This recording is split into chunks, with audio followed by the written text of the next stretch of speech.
Hope Nation originally was a battle cry, and to bring people together, organizations, communities, schools, businesses, all for one cause, and that was for childhood cancer. And it's been really neat to watch. There's a lot of craziness on the news and out in the world and everything, but it's good to see the good in people. And when it comes to kids, people do come together, and it's been unbelievable. And we just want to grow. We want to bring more people in. We want to get more Hope Nation bracelets out there, and we don't want this to be a community for hope. We want it to be a family. And what we do is inspired by the kids, really. Everything we do, every kid has been our stepping stone. Every kid has a handprint on what we do. And but I can say honestly that Hope Nation itself was inspired by 11-year-old Savannah Swandle, who lost her battle to cancer back in 2011. And started with a simple little joke on her bed when she was in hospice care about Hope Nation and raising awareness, and kind of doing more what we're doing now. We just try to grow along the way. So there's a lot of layers to cancer, but there's a lot of layers when it comes to hope too, and what we do. And we do everything from the show to doing house calls.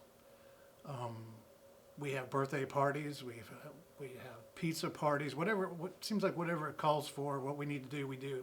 And we really love getting people to send cards to kids. We have a Kid of the Month every month, and I like to call it Hope Mail.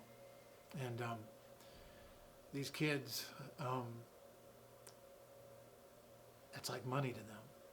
And I don't think people really get it. That when they send a card, they're like, well, that's nothing. I mean, I didn't really do anything. Well, yeah, you did. These kids read who sends it and where it comes from. They read the cards over and over. They sleep with them. They hang them up on their wall. And they know that somebody picked that out just for them. They mailed it to them. And whether they're 4 or 19, they all appreciate it. And sometimes it might be a couple hundred cards. And like talking about Savannah again, I think she had around 2,500 cards.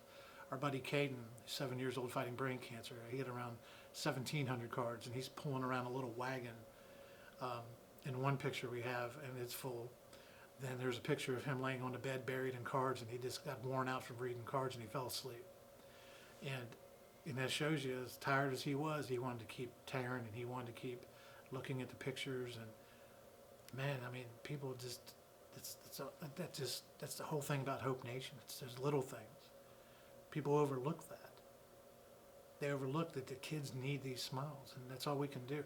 We can't change anything, but with these cards and these visits, and we're all a part of a big team, but everybody has their position and their little job they do. Everybody thinks that they can't do much.